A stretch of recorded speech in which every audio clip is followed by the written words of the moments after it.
Então, gente, na aula de hoje, a gente vai começar a falar um pouquinho mais sobre a questão de representação, de descrição espacial, que tem muito a ver com a parte de modelagem, né, do nosso ambiente, dos nossos sistemas ali, e como que a gente vai fazer, né, começar a ver essa primeira parte das transformações entre esses diferentes referenciais. Quando a gente está falando dessa parte de modelagem, de descrição espacial, a gente tem que entender, né, que na parte das ciências de maneira como um todo, né, ou na parte das engenharias, a gente sempre vai estar tratando e manipulando com diferentes quantidades físicas do mundo real. Então, o que a gente vai precisar é, de alguma forma, conseguir fazer essa representação da melhor forma possível para que a gente consiga efetivamente trabalhar com essas quantidades físicas aqui de maneira mais geral que eu tô falando, certo? No nosso caso específico da robótica, o que a gente vai estar vendo é que nós temos, principalmente, que nós vamos começar a ver hoje e que nós vamos trabalhar na maioria, né, na maior parte da nossa disciplina, vai ser justamente com a parte de posições e de orientações. E quando a gente está falando de posição e de orientação, a gente está falando de diferentes elementos que podem estar na nossa cena, que podem estar no nosso mundo onde a gente vai estar trabalhando, onde a gente vai estar usando o nosso robô. Sejam eles, né? A gente vai querer saber a posição e a orientação de partes do meu robô, de ferramentas que podem estar associadas ao robô, ou uma ferramenta, ou um sensor, ou mesmo o próprio robô. A gente vai precisar representar esse robô ali. Então, quando a gente está falando nisso, o que é que a gente vai precisar? Nós vamos precisar definir uma notação, uma convenção de maneira geral, em que a gente vai conseguir relacionar dois principais elementos, que são os sistemas de coordenadas geral, que a gente vai ter, e a gente vai falar dele, e a gente vai ter um conjunto de sistemas de coordenadas locais. E geralmente a gente vai utilizar a relação entre esses diferentes sistemas exatamente para criar esse modelo mais geral que o robô vai utilizar para conseguir atuar, para conseguir fazer a tarefa que ele quer fazer ali em um determinado momento, certo? Então, se a gente for representar aqui de maneira bem básica, né? No caso da robótica, seja considerando um manipulador ou seja considerando um robô móvel, a gente vai ter um determinado sistema de coordenadas que vai ser geral, ou seja, que ele vai representar o mundo. Esse mundo não necessariamente é um sistema georreferenciado, geográfico, né, de um GPS, mas ele é exatamente o que representa o meu ambiente de atuação naquele momento. E, é claro, nós vamos ter diversos outros sistemas de coordenadas locais. No caso aqui do nosso manipulador de exemplo, possíveis sistemas de coordenadas locais. A própria base do manipulador, aonde está a ferramenta do meu manipulador, ou mesmo um elemento no ambiente em que eu vou usar o meu robô para manipular alguma coisa ali relacionada àquele objeto. E o que a gente vai ver é que a gente tem que, de alguma forma, relacionar todos esses diferentes referenciais para a gente conseguir modelar e fazer a nossa tarefa que a gente quer ali. E no caso aqui do nosso robô móvel, basicamente o que eu coloquei aqui é que um possível sistema de coordenadas é o sistema de coordenadas que representa a própria posição e a própria orientação daquele nosso veículo em relação a esse sistema de coordenadas mais geral, que pode ser um sistema de coordenadas georreferenciado, global, de verdade, né? Como pode ser, de novo, um sistema de coordenadas geral, mas que ele é de acordo com o nosso ambiente. E, além disso, a gente vai ter também diversos outros sistemas de coordenadas quando a gente está falando de um veículo autônomo que a gente vai estar usando, né? Um robô, seja ele terrestre, seja ele aéreo. Por exemplo, o que a gente pode pensar nesses casos? Então, eu peguei essa imagem aqui de um artigo, desse artigo aqui embaixo, que representa muito bem o que eu quero exemplificar, que é justamente o quê? Por exemplo, nós temos aqui um carro autônomo. E como nós falamos nas primeiras aulas de introdução, para um carro autônomo funcionar, ser efetivamente autônomo, ele vai ter que perceber o ambiente de alguma forma. E para perceber o ambiente, ele vai usar sensores. E a gente vai detalhar um pouco mais sobre sensores na segunda parte da disciplina. Mas o que a gente pode ver aqui? Olha a quantidade de sistemas de referenciais, né, de sistemas de coordenadas locais que nós vamos ter aqui, né?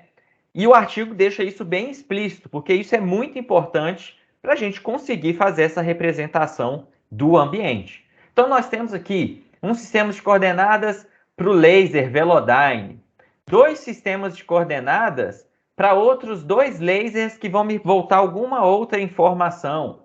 Um sistema de coordenadas aqui, ó, o roxinho, para câmera, é uma câmera Ladybug.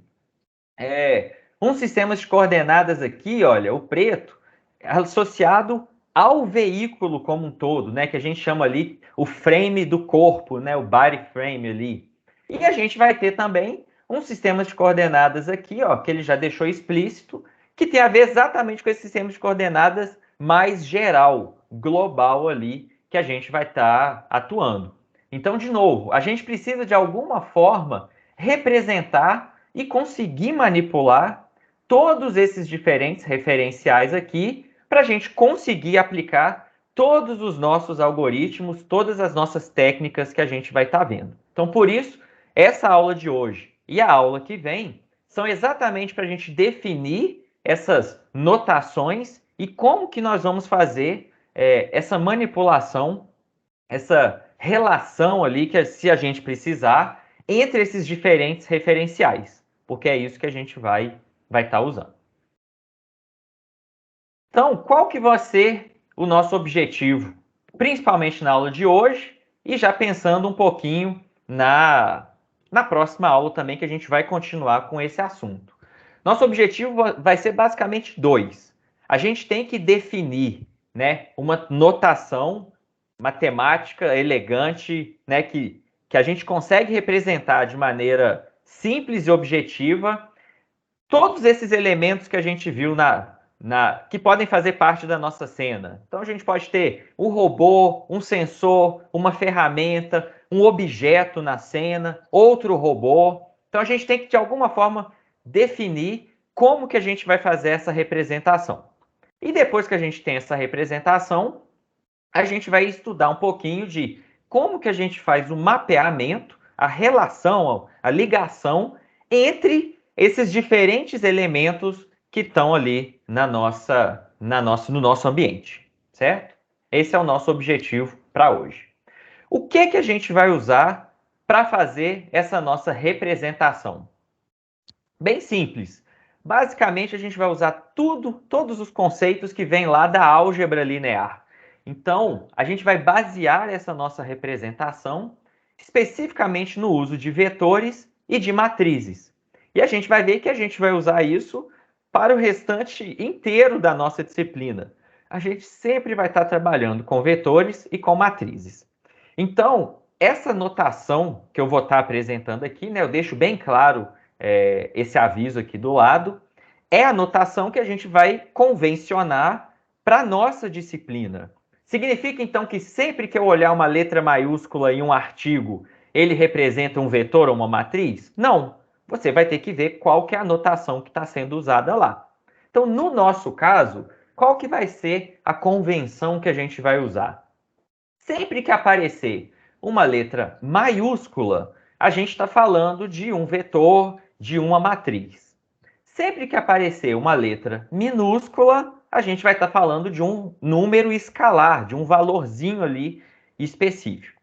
E sempre que a gente quiser definir com quais referenciais a gente está trabalhando, a gente vai usar um sobrescrito ou um subscrito antes ou depois. Então aqui tem só dois dois exemplos ali, né, de um subscrito, né, e um sobrescrito na mesma letra aqui, né? Então, isso aqui representaria o referencial A e o referencial B. E aqui, no caso, a gente teria um referencial A. E aí a gente vai detalhar cada uma dessas coisas a partir de agora. Alguma dúvida até o momento?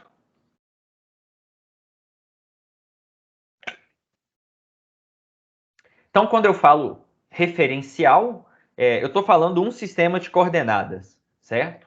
Definido ali. Sistema de coordenadas, ou referencial, ou frame. A gente vai intercalar essas palavras para representar a mesma coisa, que é um sistema de coordenadas ali. Então, primeira coisa que a gente vai ter que definir dentro da nossa representação é como que a gente vai descrever três coisas principais.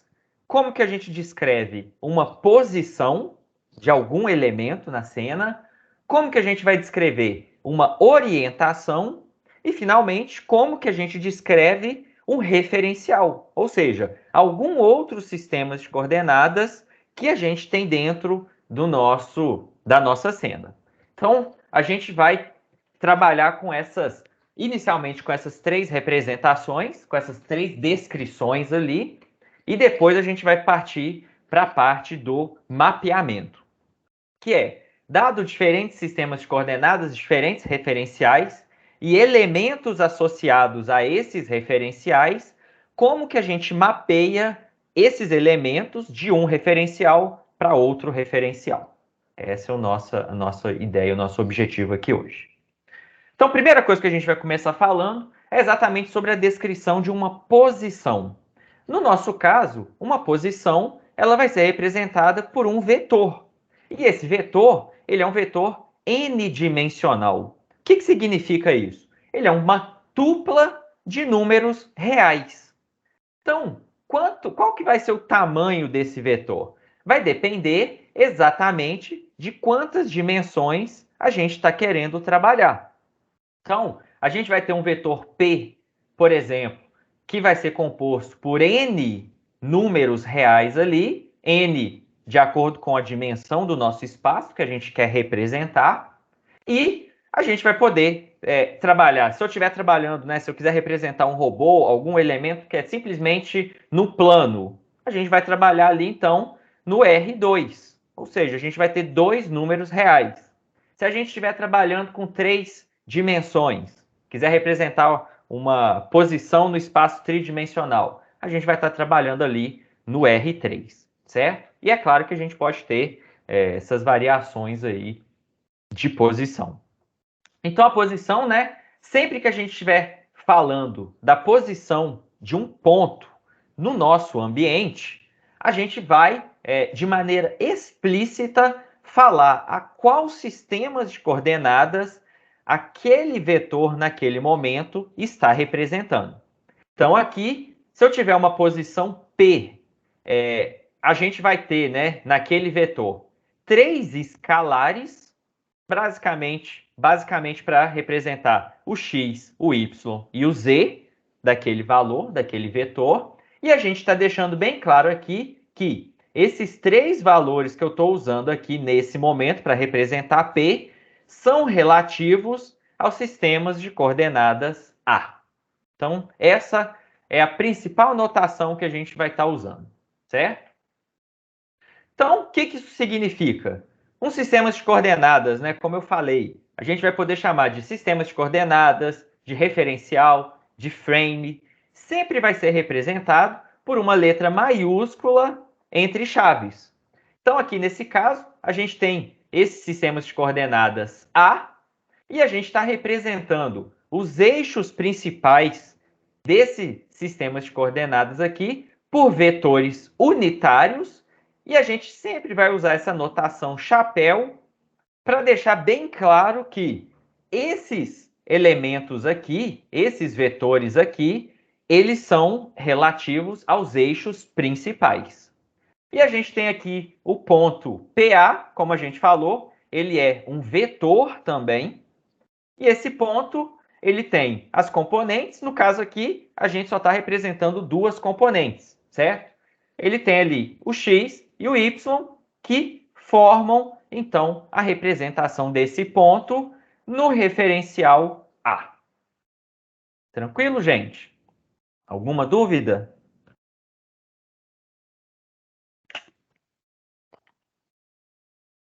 Então, essa é a notação básica que a gente vai estar usando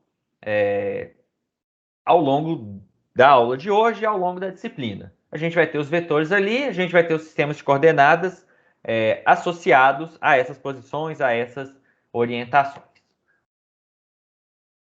E aí, só para formalizar de maneira mais geral, né? Quando a gente está falando dos sistemas de coordenadas, como eu disse, a gente está falando de que os eixos principais eles são representados por vetores unitários.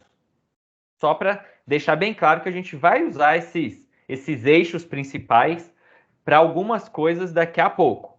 E aí eu gostaria só de relembrar aqui, então, duas operações básicas quando a gente está trabalhando com vetores. Uma é o produto vetorial, né, eu também chamado ali de produto externo, em que o resultado desses dois, do produto de dois vetores ali, né, quando a gente está falando do produto vetorial, ele vai acabar gerando o resultado, né, é um outro vetor que é perpendicular aos vetores originais. Então, isso é bem simples da gente observar quando a gente está falando dos nossos vetores unitários que representam os eixos principais. Então, se a gente tem o produto vetorial do eixo x e do eixo y, o que a gente vai encontrar é exatamente o nosso eixo z, correto? Que a gente sempre lembra lá da regra da mão direita também. E a mesma coisa, né, para os outros pares de vetores ali, a gente sempre vai encontrar o outro eixo. E a gente vai ter aqui também o produto escalar, ou também chamado de produto interno, em que o resultado desse produto escalar vai ser exatamente a norma, né, ou o módulo da projeção de um vetor em cima do outro vetor, certo? Então, a projeção escalar, por exemplo, do vetor unitário de xa em cima do vetor unitário de xa. E como a gente está falando aqui do mesmo vetor, a projeção vai ser a própria norma, o próprio módulo, né? Que nesse caso aqui vai ser 1. Entretanto, se eu tentar fazer a projeção do vetor unitário x em cima do vetor unitário y, está muito claro aqui que não tem como essa projeção ter nada, né? A gente não vai ter nenhuma projeção em cima de y. Então, por isso que a gente vai ter ali o valorzinho de 0. Então, só para deixar bem claro aqui, né? Produto vetorial, o resultado é um vetor. Produto escalar, o resultado é um escalar. É um número ali que a gente vai ter, certo? Que representa a projeção. Então, isso define basicamente tudo que a gente podia falar sobre posição. E aí a gente já começa a ir em direção à orientação. E aí, como eu já falei que a gente já começa a ir em direção, na verdade, a gente, às vezes, né, muitas vezes aí a gente vai estar usando os nossos vetores para representar grandezas direcionais. Então, o vetor ele não vai ser usado apenas para representar uma posição. Vai depender ali do contexto que a gente está trabalhando. E aí, quando a gente fala de grandezas direcionais, em três principais contextos, a gente vai estar usando um vetor para representar uma grandeza direcional. Quando a gente quer representar um deslocamento entre diferentes pontos, e aí, entre diferentes vetores, né? Então, a gente vai basicamente ter a diferença entre os pontos, e aqui de novo, né? A gente tem um vetor Q, que representa um ponto, e ele está definido em relação ao sistema de coordenadas A. A gente tem o vetor P em relação a A, e a gente pode saber e representar qual que é esse deslocamento entre eles, certo? E aí, quando a gente fala de deslocamento, a gente vai ter uma direção e uma magnitude para esse deslocamento. Às vezes, a gente pode representar apenas o ângulo, apenas a direção. E quando a gente fizer isso, né, ou quando a gente quiser fazer isso, a gente vai usar o vetor unitário, porque a magnitude dele pode ser 1. A gente só quer realmente ter a direção que ele aponta. E para fazer isso, a gente vai basicamente dividir o nosso vetor de deslocamento ali pela norma daquele vetor, pela magnitude daquele vetor. Então, basicamente, o que a gente está fazendo ali é uma normalização do vetor. E, finalmente, a gente também vai representar derivadas que representam, né, realmente em uma determinada posição exata ali de uma curva, né, de uma função, por exemplo, a gente tem um deslocamento infinitesimal. Então, a gente sabe pela derivada que a gente encontra ali a tangente naquele ponto. Então, no caso aqui, se a gente tiver um determinado valor, né, para o nosso a derivada no tempo do nosso vetor posição ali, a gente consegue representar essa variação, né, esse deslocamento infinitesimal ali, como também uma representação direcional. É isso que a derivada informa ali para a gente, certo? E aí só uma representação mais geral, né? Então, quando a gente está falando do deslocamento, a gente viu que a gente faz a diferença entre os pontos ali, a gente tem direção e magnitude.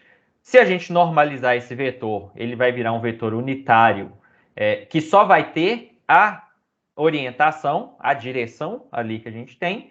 E se a gente tiver ali, né, essa variação na derivada ali, quando a gente estiver fazendo essa determinação, a gente também vai ter uma representação, né, que a gente chama ali de um deslocamento infinitesimal dessa própria grandeza, que é uma grandeza direcional, certo?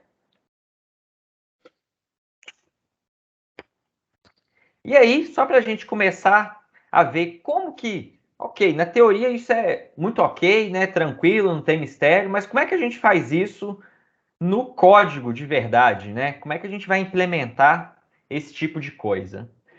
Então, na aula de hoje, a gente vai falar, né, e a gente vai utilizar muito duas bibliotecas que são as bibliotecas básicas de Python que a gente sempre vai estar usando, que é a biblioteca NumPy, como a gente falou na aula passada, ela é uma biblioteca voltada para a computação científica e numérica, né? Ela vai facilitar essa manipulação numérica. E a gente vai estar usando a Matplotlib para fazer os nossos plots de maneira bem simples ali.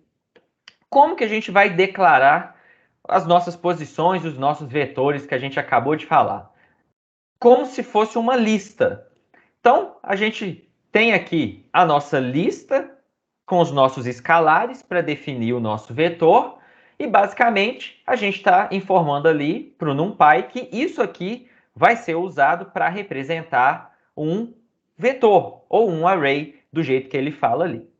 E o que a gente tem que lembrar, que eu deixei até um aviso aqui, é que quando a gente está fazendo essa definição, o que a gente tem que lembrar é que, se a gente até voltar aqui, né? Opa, rapidamente. O que a gente está definindo aqui no nosso vetor, quando a gente coloca esses três escalares, são exatamente as componentes x e a componente y. Então, é o tamanho da componente que a gente está definindo ali, e não a posição do ponto no xy. A gente vai ver que isso vai fazer muito sentido quando a gente tiver outros referenciais. Então, agora, é claro que se a gente só tem um referencial, a posição ali vai ser a mesma das componentes, certo? Se a gente voltar aqui, a gente fez essa definição das nossas componentes, defini qual que é a origem do meu sistema de coordenadas, e aqui embaixo eu simplesmente vou estar plotando os meus dois vetores. Então, a gente tem aqui os dois pontinhos que eu defini ali em cima, né? Então, lembrando, isso aqui é a componente no x 1 e no y 2. Então, é esse ponto aqui. Por que ele plotou esse vetor? Exatamente porque eu falei que a origem desse sistema de coordenadas que eu estou utilizando é no 0, 0. Então, o vetor é exatamente daqui dessa posição, apontando ali para aquele ponto, certo? E aqui, então, está um exemplo bem simples ali de como a gente faz esse plot.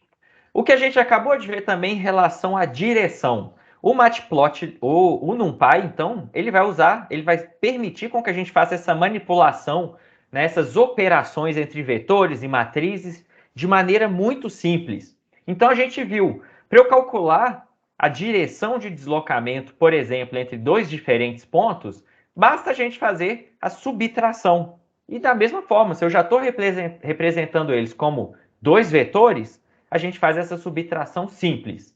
A gente pode usar funções auxiliares do NumPy para calcular, por exemplo, a norma, a magnitude de um determinado vetor. Então, estou pegando ali, né, e estou calculando a norma desse deslocamento. Estou dando um print aqui, a gente vai ver. Posso calcular qual que é a orientação desse vetor que eu acabei de calcular aqui, certo? De deslocamento. Posso fazer isso o quê? Usando o arco tangente entre exatamente aquelas componentes do vetor. E, finalmente, o que a gente viu é que se eu quiser normalizar esse vetor, basta a gente dividir o nosso valor do deslocamento ali pela magnitude daquele vetor ali também. E aí a gente vai ter um vetor unitário. E aí, se a gente fizer aqui um plot simples, né? De novo, estou criando uma figura, né? Só falando um pouquinho sobre a sintaxe do NumPy. Estou criando uma figura, estou fazendo o plot dos dois pontos, pontinho vermelho e pontinho azul. E aqui estou fazendo o plot dos meus vetores. Como que eu faço o plot do vetor? Estou definindo aqui qual que é a origem do meu vetor. No caso, o que eu estou querendo plotar é em relação a esse ponto aqui, o vetorzinho ali, certo? E coloco aqui qual que é o meu vetor, que tem as componentes do vetor. Então, estou plotando primeiro o V, que é o vetor de deslocamento, com essa cor preta, que é exatamente o que a gente tinha visto ali. Então, ele tem a direção e ele tem a magnitude do deslocamento. E depois, estou plotando aqui o meu vetor unitário, de vermelho, para deixar bem claro.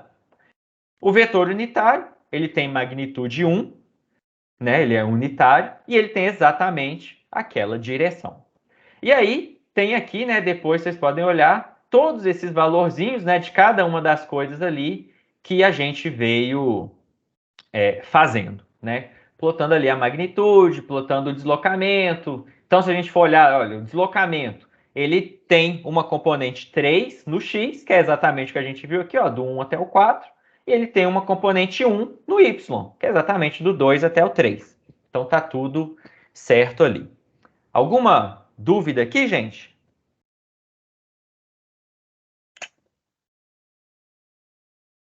Ok.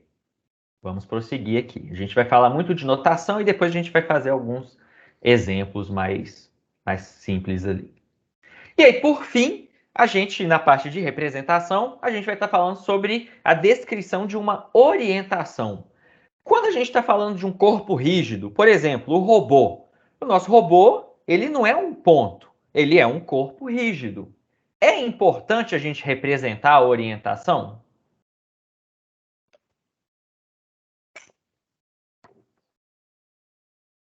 O que vocês acham?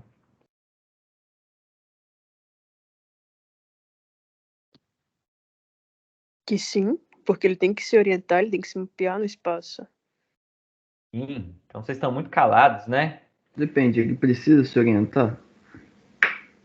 Porque Será que o meu robô nunca vai precisar se orientar? Em momento nenhum? é que dependendo do problema, às vezes a orientação não importa.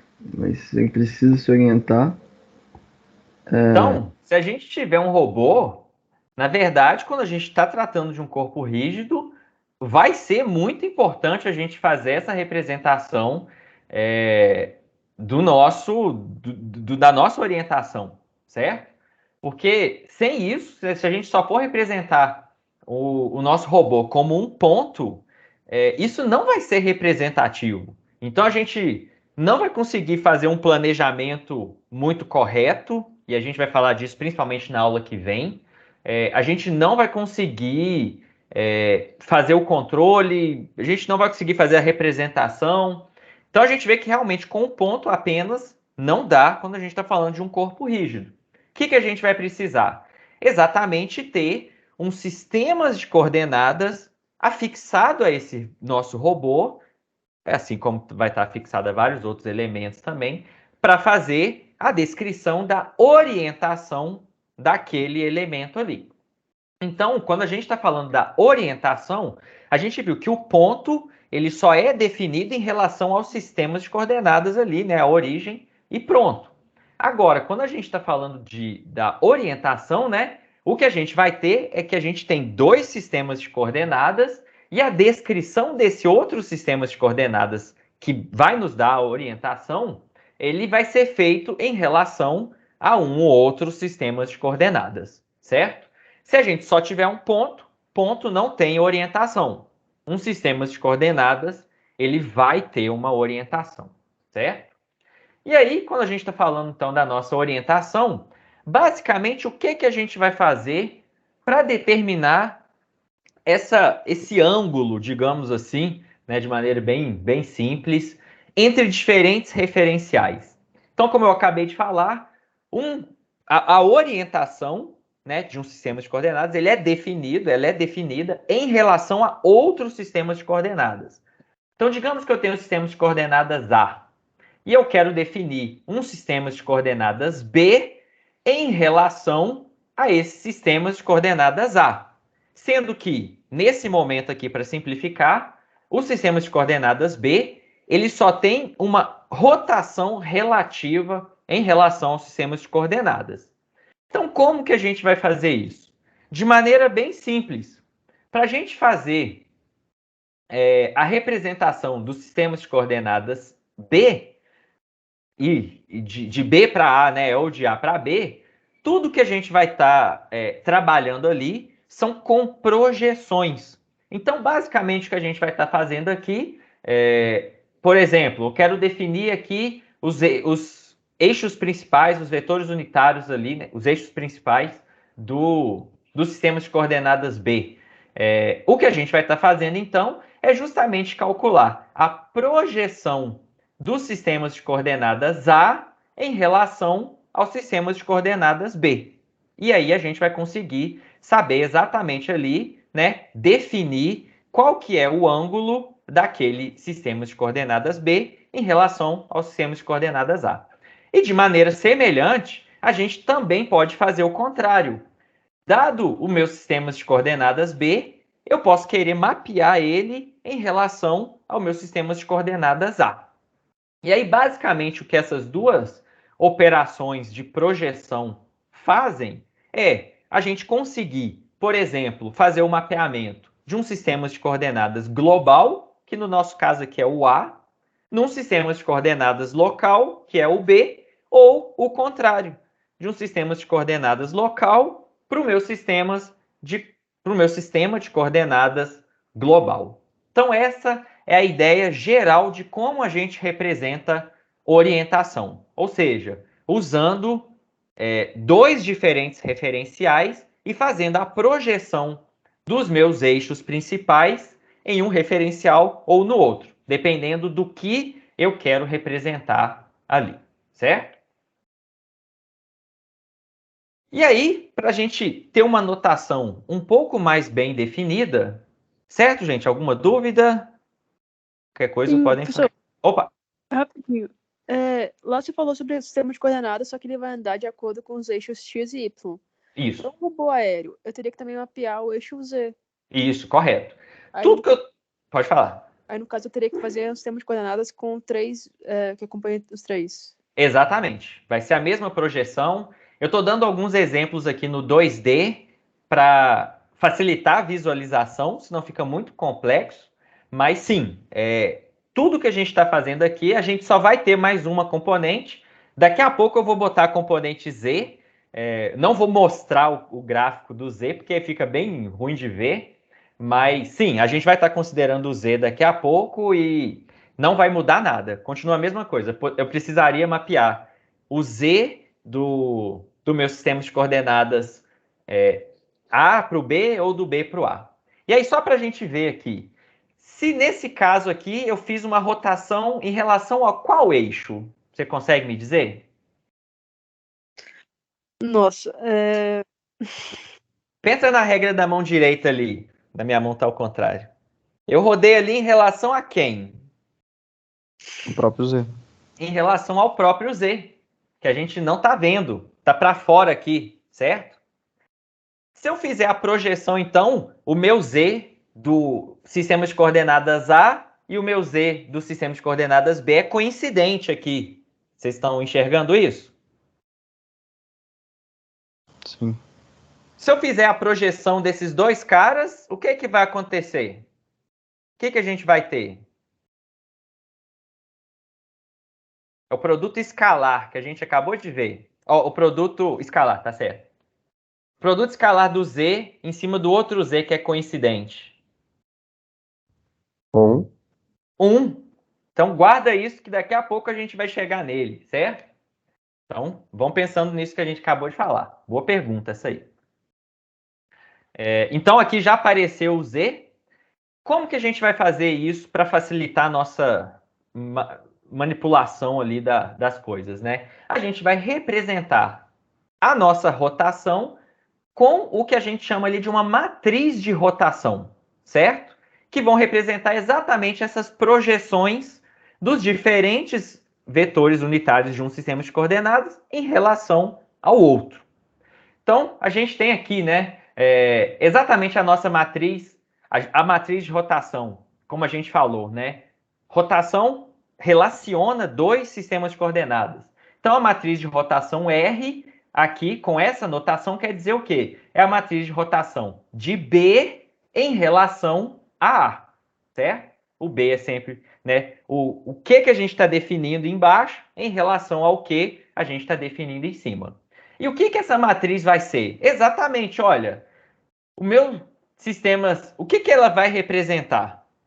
Vai ser exatamente a projeção do eixo principal x de B em relação a A, o eixo principal y de B em relação a A e o eixo principal de Z de B em relação a A, que são exatamente essas projeções que a gente acabou de falar. Inclusive aqui está faltando até o chapéu ali, certo?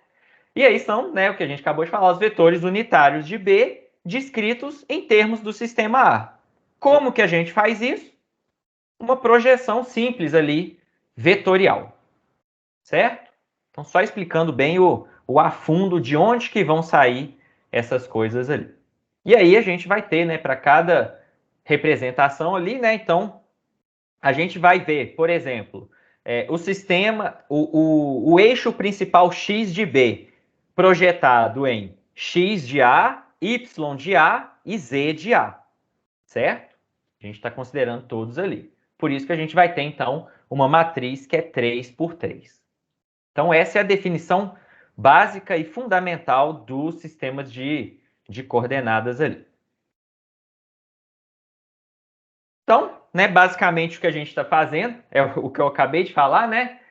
A gente vai ter o eixo principal, né? X, por exemplo, de B em relação ao x de A, ao y de A e ao z de A. A gente está fazendo o produto escalar, que é exatamente a projeção, que a gente acabou de ver ali naquele exemplo 2D, certo? E a gente vai fazer isso considerando o eixo principal x, o eixo principal y e o eixo principal z.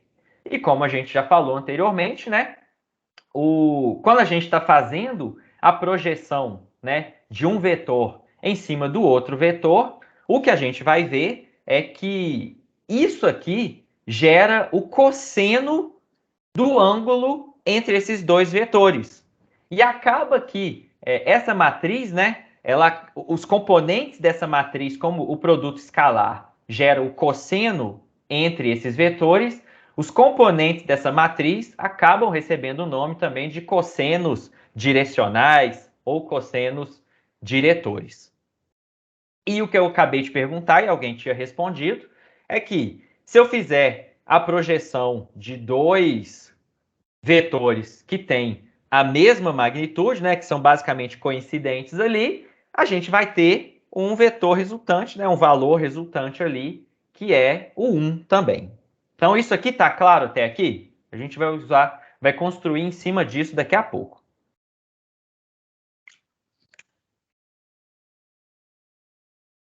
Então, ok. Prosseguindo, qualquer coisa me falem aí.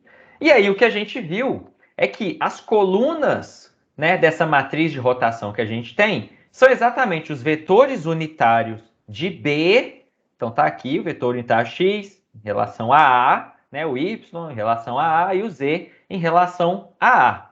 Mas vocês conseguem reparar e me dizer o que a linha representa? Então, eu acabei de falar das colunas, mas a linha parece que está me dando outra coisa? Observa ali os elementos. Vocês conseguem me dizer? Olha só, a coluna está me dando exatamente, ó, o vetor unitário x de B em relação a x, y e z de A. O que essa linha aqui está me dando? Faz a leitura ao contrário.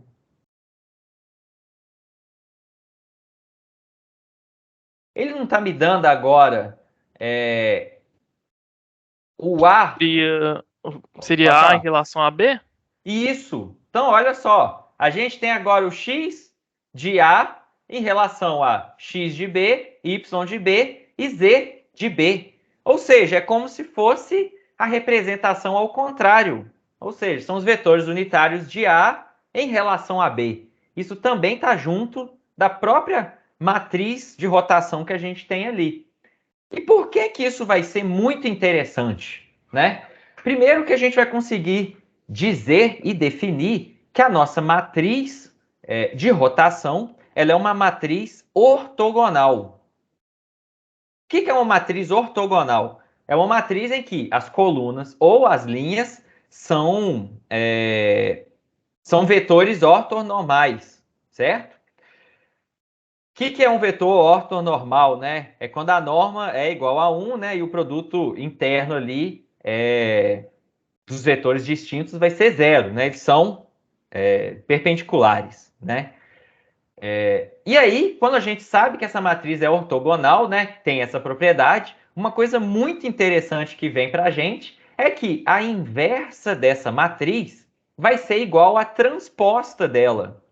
E isso é muito legal. Vocês conseguem saber por quê? Me dá uma razão de por que eu ter a transposta, a inversa sendo igual à transposta é uma coisa boa. Calcular a inversa é caro. Isso! Calcular a inversa não é algo simples. É caro computacionalmente e é difícil. Então, se a gente... E calcular a transposta? É caro ou difícil? Não, né? A transposta é só inverter ali as linhas e as colunas e as linhas. Então, isso é uma propriedade muito interessante que vai permitir com que a gente tenha coisas muito eficientes aí depois. E aí, algumas outras propriedades, né?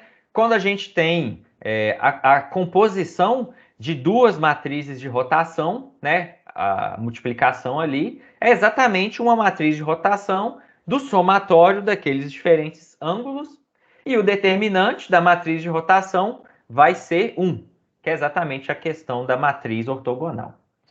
Certo? Então, algumas propriedades básicas ali de rotação, né, que a gente vai representar, então, como uma matriz de rotação, com tudo isso que a gente falou aqui. E aí, para a gente fechar essa parte da representação, a gente precisa representar um referencial, um novo sistema de coordenadas em relação a outros sistemas de coordenadas. E aí, para a gente definir esse novo referencial, a gente vai usar exatamente as duas coisas que a gente acabou de ver. A gente vai ter um vetor para representar a posição de origem desse novo referencial em relação a um outro referencial, que a gente está definindo ele ali, e a gente vai ter a matriz de rotação desse referencial em relação ao outro referencial. E é claro que a gente pode ter, né? Se a gente tiver a matriz, se a nossa matriz de rotação for a matriz identidade, basicamente o que a gente está fazendo é representar uma posição. E se a gente tiver um vetor posição nulo, o que a gente está fazendo, basicamente, é representar uma orientação. Tudo isso que a gente acabou de ver, certo? E aí, como que fica essa ideia, né? Como a gente viu lá nos primeiros slides, a gente vai ter vários sistemas de coordenadas. Então aqui, olha, a gente tem 4 sistemas de coordenadas, né? Um universal, né? Geralmente a gente tem o global, que a gente chama de global, inercial, do mundo, universal. Tudo isso geralmente é para a gente representar o sistema de coordenadas mais geral. E aí a gente vai poder ter vários outros sistemas de coordenadas aqui para representar outras coisas.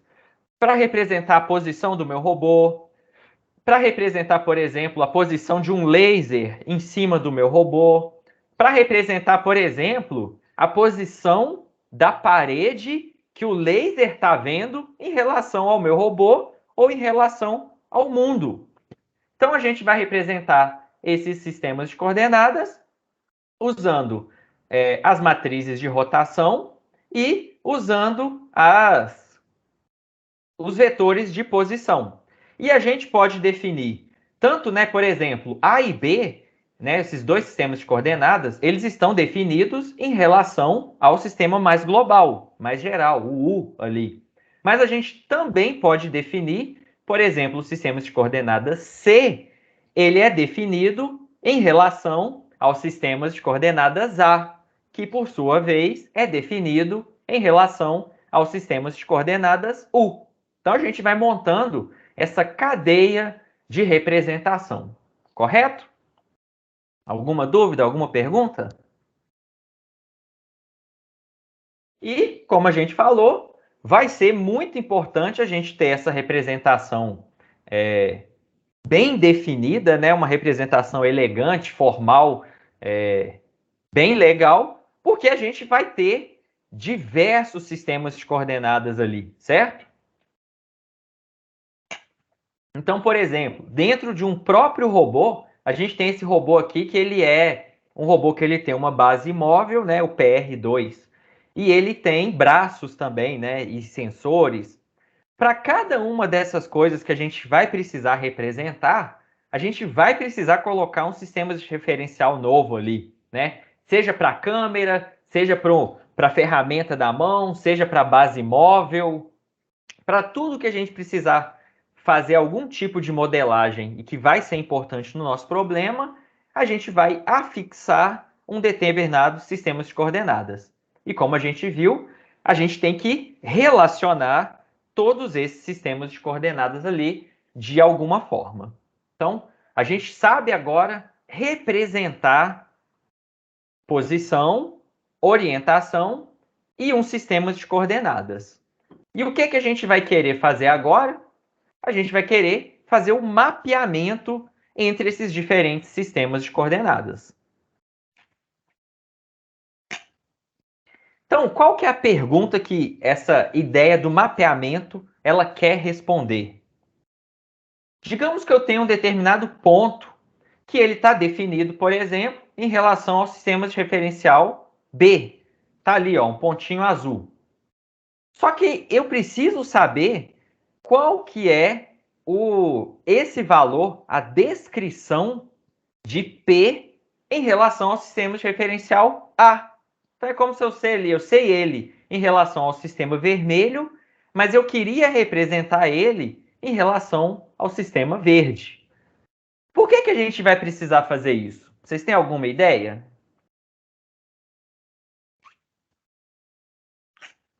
Pode me dar um exemplo?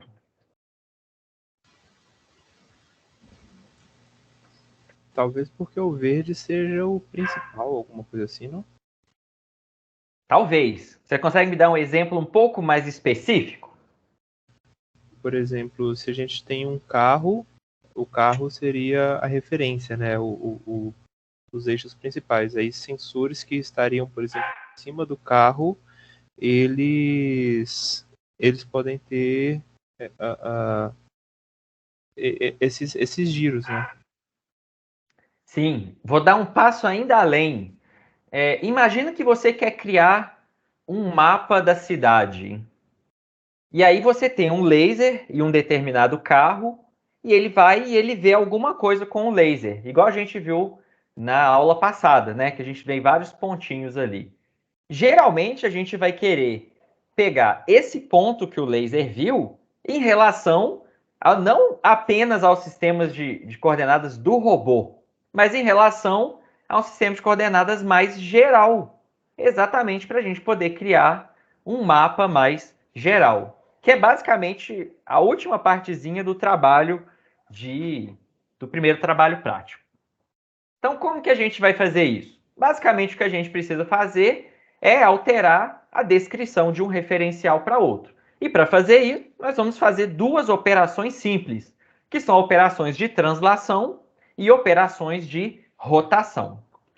A operação de translação é muito simples. Basicamente, então, a gente vai começar falando de sistemas de coordenadas que estão apenas transladados um em relação ao outro, que tem apenas uma rotação relativa entre eles, e depois a gente generaliza para tudo aí. Então, basicamente, digamos que a gente tem dois sistemas de coordenadas. Vamos pensar um XY, basicamente. Que eles têm a mesma orientação, né? Tentando fazer um desenho aqui. Mas a gente tem uma translação ali relativa. Como que a gente vai fazer essa representação? Bem simples.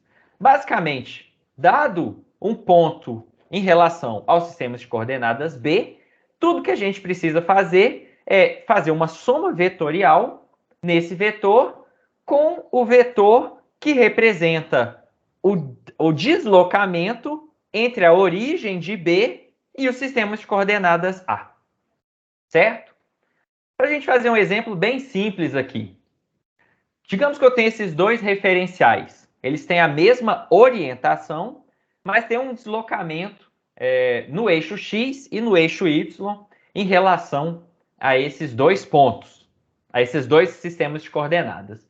Eu tenho aquele determinado ponto B, ponto P definido em relação a B.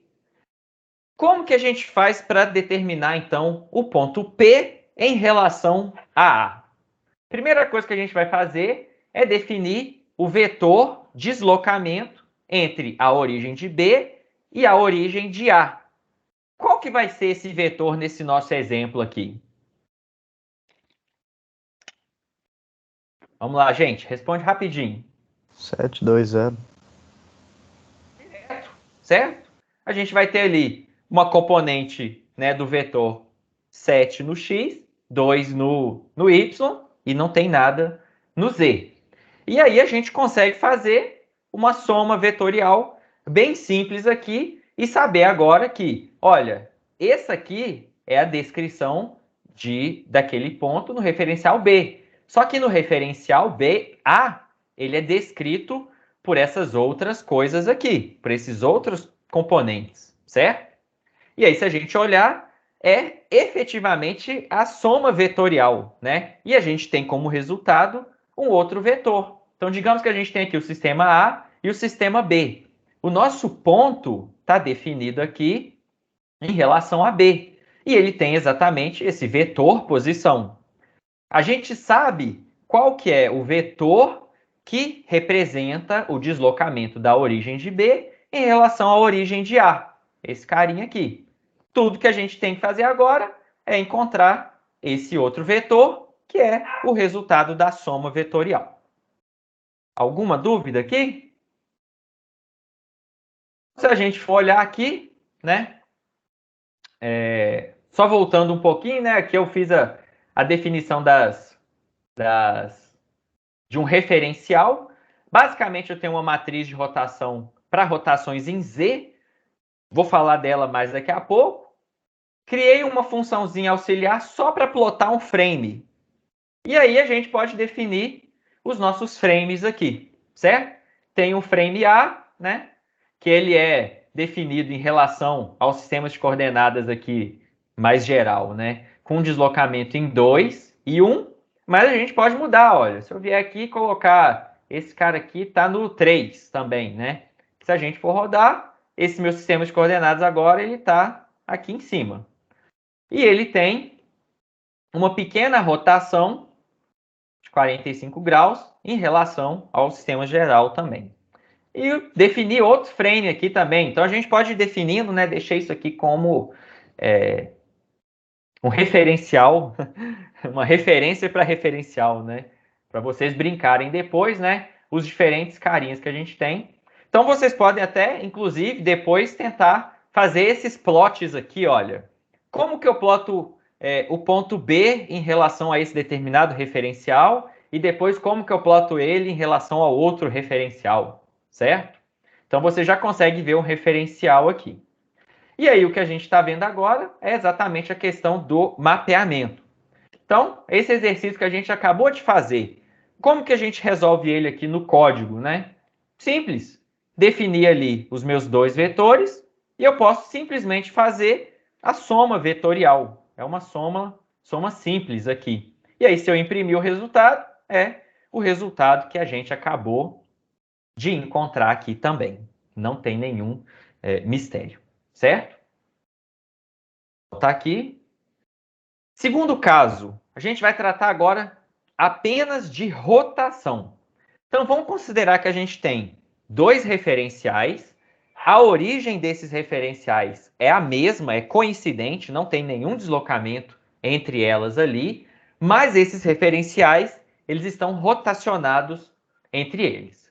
Como a gente viu, né, a descrição desses referenciais considera a projeção dos vetores unitários. E para a gente determinar o vetor que representa uma posição, o que a gente vai fazer é exatamente a mesma coisa.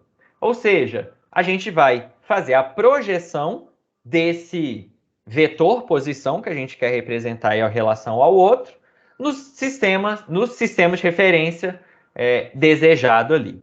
E aí o que a gente viu é que basicamente essas projeções a gente consegue agrupar, né, seja no eixo X, né, Y e Z, tá até errado aqui, né, tá repetido o X ali, a gente vai agrupar isso numa matriz de rotação. Então, a matriz de rotação, como a gente falou, né, considerando os três eixos aqui, basicamente o que a gente vai estar fazendo é a projeção dos vetores, né, unitários, que representam os eixos principais, em cada um dos outros vetores unitários, dos outros eixos principais. E aí aqui, só para simplificar, e a gente começou a falar disso lá atrás, a gente vai fazer a matriz de rotação apenas considerando uma rotação em Z. Então, como é que a gente faz isso? A gente pegaria e fazia exatamente a projeção do X em relação ao outro, do Y em relação ao outro, do Z, né, em relação ao outro. Aí depois a gente faz exatamente da outra componente em relação ao Y e depois em relação ao Z. E aí o que a gente falou lá atrás, que vai fazer muito sentido aqui, né? A gente está fazendo aqui o produto escalar, que vai dar o cosseno entre esses vetores, certo? E o que a gente viu é que, por exemplo, aqui eu estou considerando uma rotação no próprio Z. Ou seja, não vai ter rotação relativa entre os meus eixos principais Z. E aí foi até respondido ali atrás, né? Se eu faço o produto escalar desses dois vetores unitários que não tem nenhum ângulo relativo entre eles, o que a gente vai encontrar é exatamente o valorzinho 1. E essa mesma projeção é o que a gente faz para encontrar todas as outras componentes dessa matriz. E essa matriz, ela só é definida para Z. E o que a gente pode fazer, então? Achar todas as outras matrizes de rotação para rotação em relação ao eixo X. E aí, de novo, né? A gente sabe que em relação apenas ao eixo X, o primeiro elemento, que é a projeção em relação ao eixo X, ele vai ser 1. porque é o eixo x de um referencial em relação ao eixo x do outro. E quando a gente fizer isso em relação a esses outros caras aqui, que são ortogonais, a gente vai ter 0, né? E a mesma coisa para o y e a mesma coisa para o z. E aí, com essas matrizes definidas, a gente já pode fazer todas as nossas operações. A gente não fica calculando isso toda hora, né? Depois que a gente definiu. E aí, voltando aqui no código, fica bem claro agora, né, que essa matriz de rotação em relação a z que eu tinha definido é exatamente aquela matriz 3 por 3 que a gente acabou de ver ali atrás. Tranquilo? E aí a gente faz isso para x, y e z. E a gente usa a matriz de rotação para fazer o mapeamento. Então, se a gente for olhar rapidamente, vamos fazer um outro exemplo. Digamos que eu tenho um referencial B e ele está apenas rotacionado de 30 graus em relação ao eixo Z do referencial A. Eu tenho um determinado ponto ali no referencial B. Como que eu calculo e eu represento esse ponto no referencial A? Primeira coisa que a gente faz é definir a nossa matriz de rotação. Como que a gente vai definir essa matriz de rotação aqui? Rapidinho para responder.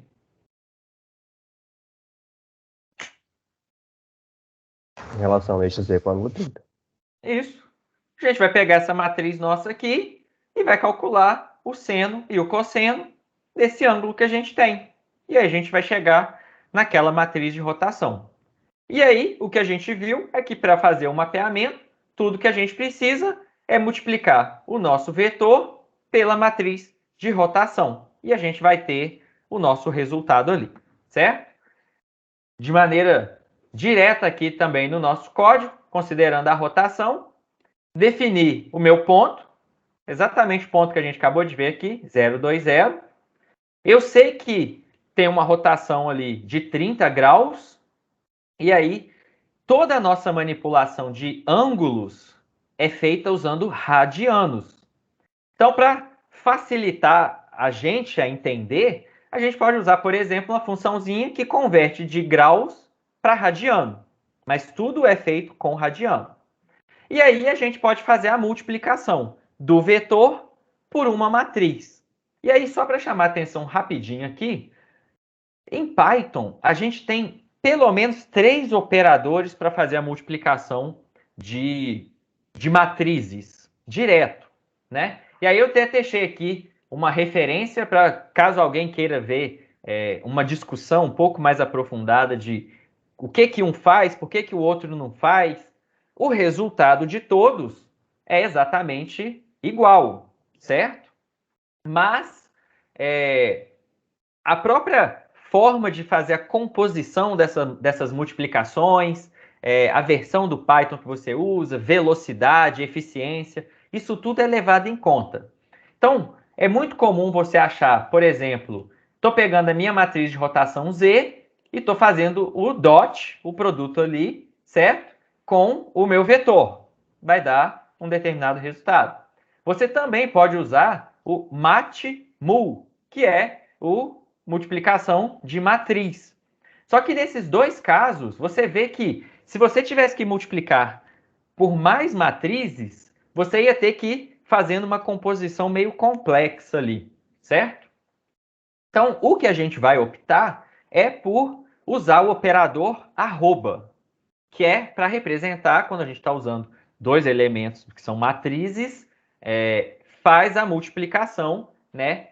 Por exemplo, daqui do nosso caso, de um vetor com uma matriz. E aí, se eu fosse multiplicar por outras coisas, a gente pode simplesmente ir usando esse mesmo operador. E aí a gente vê aqui, o resultado é exatamente o resultado que a gente esperava. Correto? Não tem nada ali. E se a gente for olhar visualmente o que isso representa, né? A gente tem os nossos dois sistemas de coordenadas com a mesma origem, né, coincidente, e o meu sistema B, ele está rotacionado aqui de 30 graus. Então, a gente tinha um determinado ponto em relação a B que ele estava realmente ali, olha, no x do B, ele estava no 0, né? E no y, ele estava lá num valor 2. E o que a gente calculou aqui agora é em relação a A. Então fica claro que a descrição dele em relação a A é outra coisa, completamente diferente da descrição dele em relação a B. Correto? E é isso que a gente vai querer fazer ali. Ok? Então, de novo, aqui a gente só considerou rotação. E aí, quando a gente fala de rotação, a gente tem que destacar algumas coisas. Translação, a gente viu que é muito fácil de enxergar, né? É o somatório vetorial ali, sem grandes problemas. Já quando a gente está falando de uma rotação, a gente viu que começa a ficar muito difícil de enxergar, principalmente quando a gente tiver rotações em vários eixos ao mesmo tempo. E aí, algumas propriedades, né, de rotação, né, da matriz de rotação que a gente tem ali, é que a matriz, né, ou uma ou mais matrizes de rotação, elas são fechadas sobre a multiplicação. E o que isso significa? Se eu multiplicar duas matrizes de rotação, o que eu vou ter é uma terceira matriz de rotação também, certo? Mas ela, né, essa operação, né, de multiplicação ali das matrizes, ela, como vocês devem já supor, ela não é comutativa. O que isso significa? Se eu multiplicar A por B, né, a matriz em relação a A e a matriz em relação a B, é diferente de fazer a multiplicação de B por A. Então, a ordem em que essas operações são feitas, ela é muito importante, certo? Então, para a gente prestar atenção nessas propriedades. E aí, outra coisa que a gente vê é que a gente está usando uma matriz ali, né, 3x3, para representar essa nossa rotação relativa. E aí, né, relembrando algumas propriedades que a gente falou, as colunas, elas são mutualmente ortogonais, né, o ângulo entre elas, vão possuir magnitude 1, são os eixos com um vetor unitário, e são, né, matrizes ortonormais próprias. Só que a gente nos leva a pensar, né, dado todas essas propriedades, que será que a gente não consegue uma outra forma de representar essa rotação relativa? Então, muitas vezes, em robótica e em outras áreas, né, a gente vai usar os chamados ângulos de Euler, né?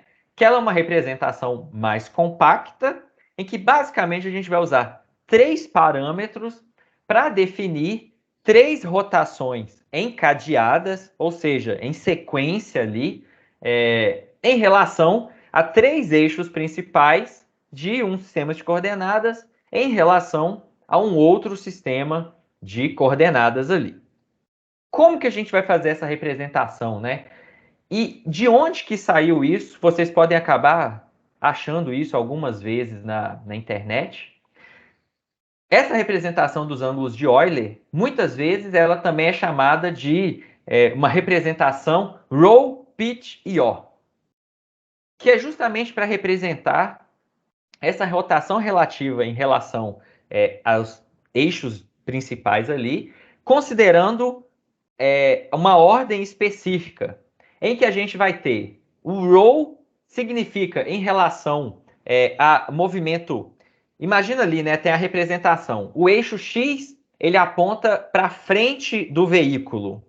Se a gente tem o eixo X apontando para frente, o nosso eixo Y, ele vai apontar para a esquerda do veículo. Pela regra da mão direita, a gente vai ter o eixo Z apontando para cima. O ρ é o movimento lateral do veículo, certo? O pitch é o movimento de subida e descida da frente do veículo. E o IO, ou guinada, né, e rolagem e arfagem, é o movimento de rotação mesmo ali, né, de fazer uma curva em relação ao eixo Z. Então a gente usa muito essa notação, justamente porque a gente já sabe que quando a gente fala de ρ, a gente está falando de uma rotação em relação ao eixo X, que geralmente está definido, né, apontando para frente ali do nosso robô. E nas próximas aulas a gente vai falar um pouco mais de onde que eu vou fixar esse sistema de coordenadas, né? Então aqui já está uma ideia inicial de onde, né, de como esse sistema de coordenadas vai estar em relação ao robô. Só para a gente começar a ter essa ideia. E aí, como que a gente vai definir essas 3 rotações encadeadas que a gente acabou de falar, né? Basicamente, a gente vai ter o nosso referencial B, que a gente quer representar, e a gente vai considerar que ele é coincidente com o referencial A, que é o inicial que a gente vai usar para representar a nossa rotação. Então, a gente vai fazer essas rotações sucessivas primeiro em relação a Z, depois em relação a Y e, por último, em relação ao X, certo? Então, seria primeiro em relação ao IO, depois em relação ao pitch e, por último, em relação ao roll, certo? E é claro que a gente pode combinar todas essas rotações e a gente vai ter a nossa rotação principal, que vai ser uma outra matriz de multiplicação, como a gente já definiu. E aí, basicamente, só para a gente representar, né, a gente vai ter ali as nossas 3 matrizes de rotação, em Z, Y e X, encadeadas ali, e a gente pode chegar nessa representação final. E aí, só, né, o que a gente pode fazer com essa matriz que representam 3 rotações também? Né? A gente pode querer o problema inverso. Dado essa matriz de rotação, eu consigo saber quais foram os 3 ângulos que geraram essa matriz de rotação? O que vocês acham? Olhando aí rapidamente. A gente vai conseguir fazer isso?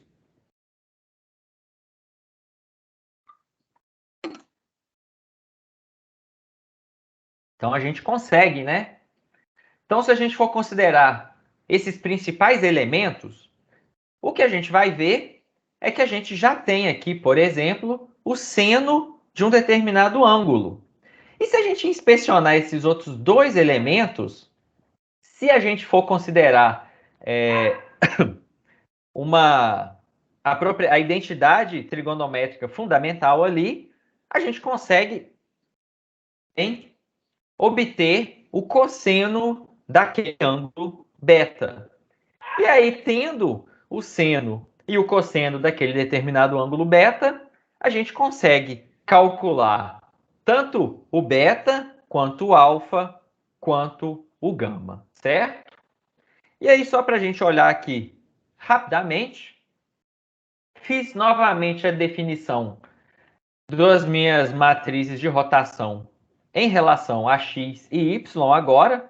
A gente já tinha em relação a z definido ali em cima. E eu escolhi 3 valores de alfa, beta e gama aqui, sem aleatórios, né? Sem grandes problemas.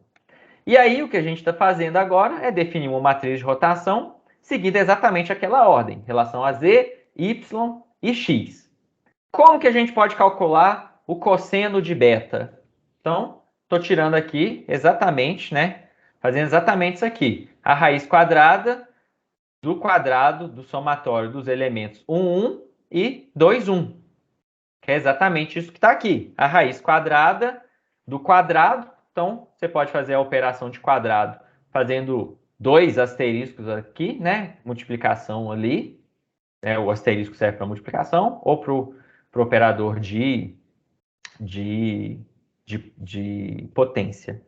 Então, estou elevando aqui ao quadrado o primeiro elemento e o elemento ali na segunda linha, certo? E aí, a gente pode fazer exatamente aquelas outras operações que a gente definiu, se a gente quiser recuperar a partir da matriz de rotação os ângulos que geraram aquela matriz de rotação.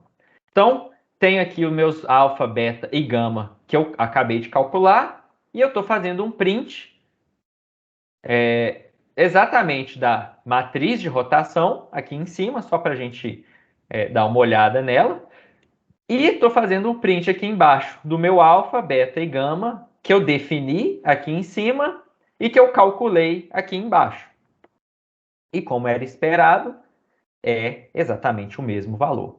Novamente, né, estou deixando isso aqui de referência, né, para vocês verem como definir as matrizes de rotação e como fazer essas operações. E como a gente falou ali em cima, né, o operador arroba, né, para fazer a multiplicação de matriz, deixa o nosso código bem mais limpo quando a gente tem várias matrizes sendo calculadas, sendo multiplicadas ali sequencialmente, certo?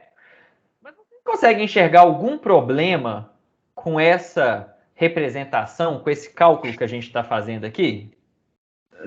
Professor, duas Diga. dúvidas. No caso, se eu tiver qualquer matriz de rotação, eu consigo calcular os ângulos de Euler dela com essas equações que você passou, é isso, né? Se você fez o cálculo dela seguindo essa ordem e essa representação, certo? Tá, então se eu, por exemplo, se eu usei Danavitt-Rattenberg, por exemplo, para a convenção, e cheguei no efetuador, a equação de rotação de orientação do efetuador. Usando essas equações, eu não consigo saber a orientação do efetuador, por exemplo, ou não? Não, porque a ordem que você faz as coisas aqui, se você olhar, lembra que a gente acabou de falar que essa multiplicação, ela, voltando lá atrás, não é comutativa, certo? Então, se você não fez o cálculo daquela orientação seguindo exatamente essa ordem aqui, essa sua matriz vai ser outra coisa, certo? Então, aqui você está considerando uma rotação em Z, uma rotação em Y, uma rotação em X, considerando ali o frame inicial que a gente está querendo representar, certo? Ok. Então, isso tem que ficar muito claro. A ordem aqui que faz com que a gente consiga calcular esse tipo de coisa, né? Essa é a matriz. E aí, só antes de você fazer a segunda pergunta, existem outras representações. Então, essa dos ângulos de Euler, por exemplo, a rotação que a gente chama de ZYX. Mas existem outras em outras ordens, ZYZ, XYZ, que vão lhe dar outros resultados, outras coisas, ok? A segunda pergunta, eu acho que é o que você iria falar, que diz que usar ângulos de Euler tem um problema de gimbal, que eles falam, né? Que é quando tem dois frames na mesma orientação. E quando que isso vai acontecer? Você consegue olhar aqui o problema que está aqui? É uma singularidade de representação matemática. Eu posso fazer uma divisão por zero? Não. Mas meu cosseno, ele pode ser zero, não pode? Pode. Quando que ele vai ser zero?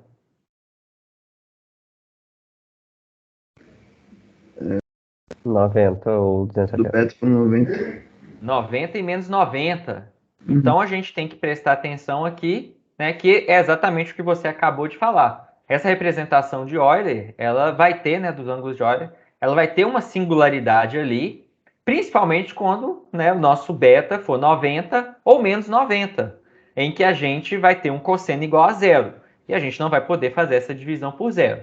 Então, nesses casos especiais, é feita uma convenção em que a gente vai determinar, né, e vai setar ali, então, o alfa como sendo zero e o gama como sendo calculado a partir dessa forma aqui, certo?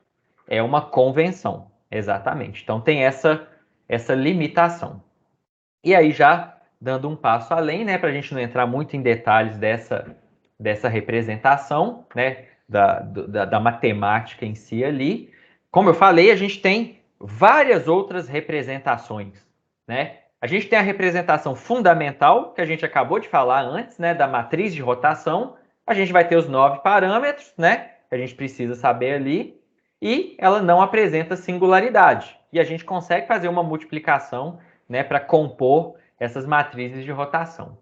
Quando a gente está usando essa representação de row, pitch e yaw, que geralmente a gente só usa para representar o corpo rígido, o robô em si, né? a gente vai ter 3 parâmetros. O que a gente acabou de ver é que a gente tem singularidade, né? Principalmente quando a gente está considerando ali o beta mais ou menos 90. E a composição não é algo trivial. Tem a ver até com a pergunta que foi feita, né? Justamente porque a gente viu que não é uma operação comutativa. Então, dependendo da ordem que eu fizer as multiplicações, a gente vai ter resultados diferentes. Mas, de novo, cada um vai ter o seu nicho de aplicação. E, por fim, também só para citar aqui rapidamente, a gente tem a representação por quatérnios, ou quatérnio unitário, né? Que é uma representação que considera um número hipercomplexo. Então, a gente vai ter 4 parâmetros ali, a gente também não tem singularidade, e a composição, assim como as matrizes de rotação, são feitas... a gente consegue fazer a composição, né, por essa multiplicação também. Então, de novo, né, a gente está vendo 3 notações, 3 possíveis representações de orientação. Na nossa disciplina, 99% das vezes, a gente vai estar usando matriz de rotação simples. Mas é importante vocês saberem que existem essas outras representações. Especificamente, Row, Pitch e O, que vocês devem ouvir ou devem ler caso procurem outras referências aí. Pode falar, Gabriel. Minha dúvida é que parece que Row, Pitch e Raw era usado mais antigamente, né? E ela ainda é muito utilizada hoje em dia porque você já tem representações melhores, né? E facilidade de representar coisas sem essa singularidade. Eu não vejo vantagem hoje das pessoas usarem Row, Pitch e Raw, mas tipo, tem a vantagem é tá? simplicidade. Simplicidade mesmo. Mas é muito usado, principalmente a aeronáutica. Né? Essa é muito comum. Patrick? Eu ia comentar justamente isso, que eu não sei de forma geral, mas no meu curso, né, eu faço área espacial, a gente ainda usa bastante. Então, de novo, né? Mas assim, vocês usam literalmente as equações de Row, Pitch e Raw, ou vocês usam a ideia de nomenclatura de guinada, arfagem e rolagem? Não, a gente usa as equações mesmo. Ah, tá. Por conta do que o Douglas falou, pela simplicidade de fazer os cálculos, etc. Entendi. E representar também. Então, a ideia da simplicidade é tanto da representação quanto da comunicação. Então, quando a gente fala row, pitch e O, você automaticamente já sabe o que a pessoa está falando. Se a pessoa falar assim, um row de tanto, você já vai fazer uma determinada associação. Então, mas de novo, tem a singularidade, tem o problema. Então, vai depender muito do que você está fazendo, né? Se o seu veículo não for ter um beta de mais ou menos 90, você pode usar, né? Agora, se você for ter, né? Talvez você vai querer usar outras coisas mais representativas ali. Então, de novo, fica aqui, né? Uma representação, uma referência para vocês, né? Caso tenha interesse, olhar quaterno e outras coisas. A gente vai basicamente focar em matrizes de rotação, que é a definição básica nossa aí.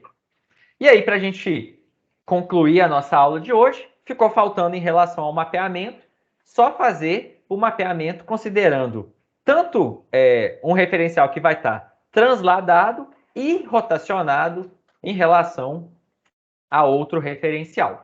Então, basicamente, o que a gente vai ter é considerar... o que a gente vai fazer são 2 etapas que a gente pode entender para fazer esse mapeamento considerando esses referenciais. Então, o que a gente vai fazer, né? Primeiro, né, digamos que a gente tem um ponto B, o ponto P descrito em B, e a gente quer representar ele em relação a A. Só que tem uma translação e uma rotação. Primeira coisa que a gente faz é como se fosse uma descrição intermediária, considerando em que esses 2 sistemas de coordenadas haveria apenas uma rotação entre eles. E não, a gente desconsidera a translação. E em seguida, a gente vai pegar o resultado dessa rotação e vai somar com o deslocamento entre as origens, para a gente resolver a parte da translação. E aí a gente tem essa equação, que é exatamente a parte de rotação, primeiro sendo feito ali com o nosso ponto que a gente quer representar no outro referencial, e no resultado disso aqui, a gente vai somar com o vetor deslocamento.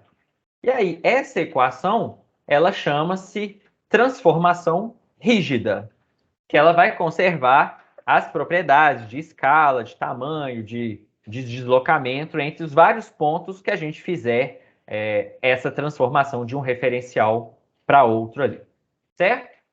E aí, só para a gente concluir com um exemplo bem simples, digamos que a gente tem um sistema ali, né, que ele é rotacionado em relação a z e ele tem uma translação em relação ao x e ao y. Então, o que a gente precisa fazer para definir esse ponto que a gente acabou de dar aqui em relação a A? Basicamente, a gente tem que definir tanto o vetor de deslocamento de B em relação a A, como a matriz de rotação. E o que a gente viu é que a matriz em torno de Z, dos 30 graus que a gente já falou anteriormente. Certo? E a gente consegue fazer aquele cálculo da matriz, usando a transformação rígida para obter o nosso resultado final. E aí, de maneira simples, a gente tem aqui o nosso último exemplo. Definir o meu ponto em relação a B, definir o meu vetor de deslocamento e definir a minha matriz de rotação.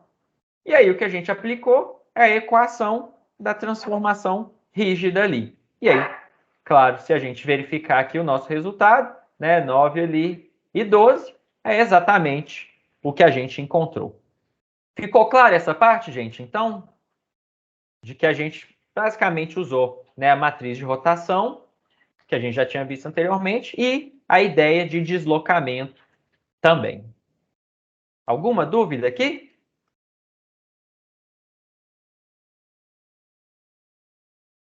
E aí, para a gente, então, concluir a nossa aula de hoje, está aqui o resultadinho, né? Então, a gente tinha esses dois referenciais que tem um deslocamento e tem aqui uma rotação em torno de Z, também relativa ali, né? E o que a gente está querendo é representar esse ponto B em relação a A. Então, alguma dúvida? Não? E aí, para a gente concluir, a gente viu falando aqui sobre a transformação, essas transformações rígidas, né, que a gente faz. Só que qual que é um problema dessas transformações rígidas, né? A gente viu que fazer essa composição de translação e rotação acaba ficando muito complexo se a gente tiver vários outros referenciais. Então, imagina aqui que eu tenho um referencial C, que é definido em relação a B, que é definido em relação a A, certo? Se eu tivesse que resolver esse mesmo problema que a gente viu anteriormente, como que a gente ia poder resolver? Se eu tiver um ponto definido em relação a C, como que eu faço para definir ele agora em relação a A? Vocês conseguem me falar?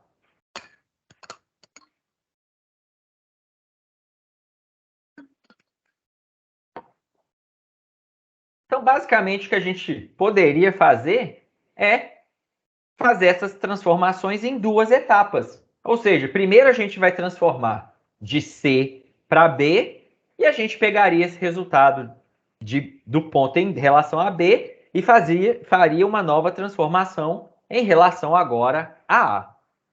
Mas se a gente for verificar como que a gente faz isso, considerando exatamente essa representação de dado, né, as transformações rígidas, né, que a gente acabou de ver, a gente vê que começa a ficar muito complexo. Sendo que a gente vai ter exatamente essa primeira parte. Então, isso aqui é a primeira transformação 1 que a gente faria. E depois a gente embutiria isso na transformação 2. Fazendo o resultado, a gente vai ter esse determinado pedacinho para representar unicamente a rotação e esse outro pedaço aqui para representar a translação. Agora, imagina se a gente tivesse vários outros referenciais. a gente vê que essa manipulação ela vai ficando muito complexa. Será que vai ter alguma forma da gente resolver isso? O que vocês acham? Para a gente concluir a aula. Tem as chamadas matrizes de transformação, né? Que você consegue... Matriz de transformação, o quê? Agora você me pegou, que eu não lembro o resto do nome. Então, o que a gente vai ver é exatamente, né, na próxima aula que a gente vai usar as matrizes, né, de transformações homogêneas, que é uma outra forma de fazer exatamente essa representação, mas que vai facilitar e muito a gente a fazer diversas outras operações também, certo? Então, essa é a ideia. De novo, as matrizes de transformações homogêneas, elas vão ser baseadas em rotação e em translação. Só que a gente vai organizar essa informação de maneira combinada. E isso vai facilitar a manipulação, né, quando a gente precisar fazer aí entre diferentes referenciais. Alguma pergunta, gente? Alguma dúvida?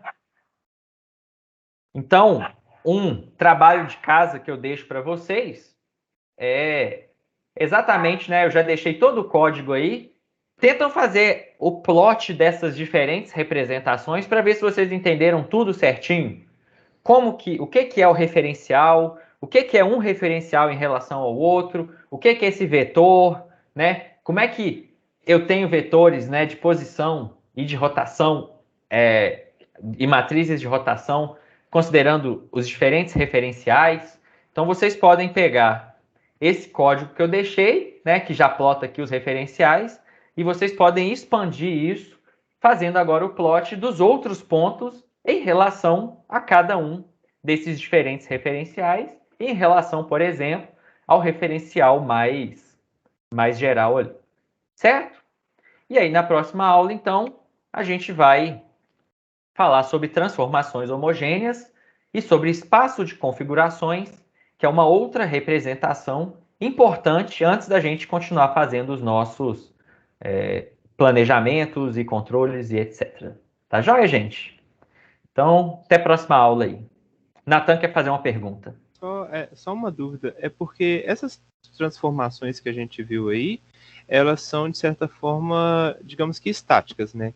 Existe uma única movimentação de um ponto até outro e somente. Ou esse último caso, onde você mostra dois movimentos.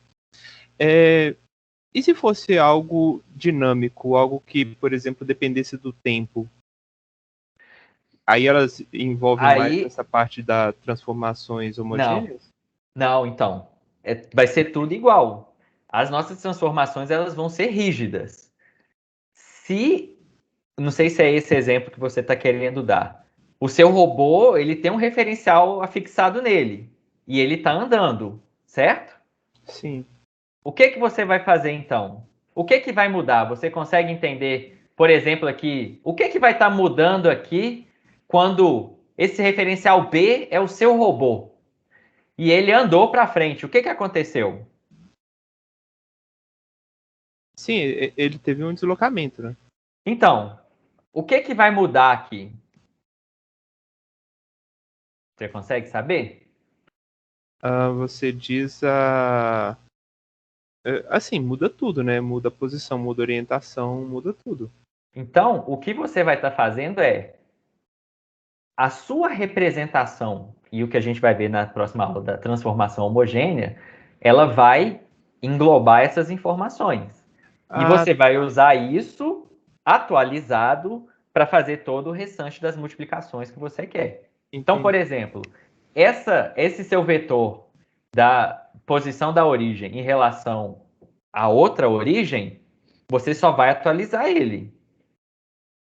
É a mesma coisa para a orientação, certo? Mas o laser foi definido em relação ao robô. Se esse laser não mudou em relação ao robô, essa matriz de transformação ela não vai mudar, certo? Então, o que você vai estar fazendo é justamente atualizar as suas matrizes de transformação no tempo, né, conforme você precise ali, e você sempre vai fazer essas coisas em relação a essa matriz que você definiu naquele instante de tempo, certo? Entendi, beleza. Aí Você dá para usar algo tipo filtro de calma, algo do tipo. Sim, sim. Então a gente vai estar vendo isso lá na frente também, certo? Ah, beleza. Mas o principal que tem que sair daqui sabendo é exatamente isso. Olha, a gente vai ter referenciais no robô, no mundo, nos sensores, e a gente tem que conseguir mapear entre esses diferentes referenciais. E aí, como que a gente faz isso? Usando translação e rotação. Isso que a gente acabou de ver aqui, né? Essa transformação rígida, ela já resolve para a gente. Mas ela tem uma limitação que, quando eu tiver muitos referenciais, ela vai começar a ficar complexa, né? Fazer essa montagem ali. E aí a gente vai entrar com uma outra representação baseada nesses mesmos elementos para facilitar a nossa manutenção, a nossa manipulação aí. Certo? Entendi. Ou seja, independente do movimento do robô, do que quer que seja, os dois pontos principais de qualquer movimento seria a rotação e a translação, né? Eu vou abstrair um pouco mais do que você falou. Seria a representação do referencial. Entendi. Que é baseado no que você acabou de falar. Entendi. Certo? Lembra que a gente falou, o nosso referencial, a definição dele é uma matriz de rotação e um vetor de deslocamento, né? Entendi. Então é exatamente isso. Esse é o que você acabou de falar, é o ponto das nossas duas aulas. A gente tem referenciais e a gente tem que conseguir representar essas coisas. Que é exatamente o trabalho também prático, né? O primeiro trabalho prático é você definir os referenciais em determinados elementos e fazer essa representação entre os diferentes referenciais ali. Né? É isso. Beleza. Obrigado. Eu estava sofrendo com esse trabalho já. Não, então eu imagino que com o que a gente já viu hoje já dá para dar uma adiantada boa, né? Sim, sim. O que a gente vai representar, como. Na aula que vem vai ficar 100% mais claro ainda. Certo? Gabriel tem uma pergunta aí também? Não, só queria complementar o que você estava explicando para ele. É porque quando a gente vê na primeira vez assim, a gente resolve com os números fixos, né? Mas a gente esquece que esses números podem ser variáveis e essas variáveis ser funções que variam no tempo. E aí você consegue ter a posição variando no tempo e a orientação variando no tempo. E assim você consegue representar isso de forma no tempo igual você estava querendo. Exato. Tipo, por exemplo, essa matriz, depois a gente vai ver a outra representação, mas esses valores aqui, eles podem ir mudando, certo? Desde que a relação entre eles fique a mesma ali. A gente vai falar disso na próxima aula. Ok, gente? Então é isso. Obrigado aí. Até a próxima aula. Pratiquem e estudem essa parte aí. Obrigado, professor. Obrigado. Obrigado.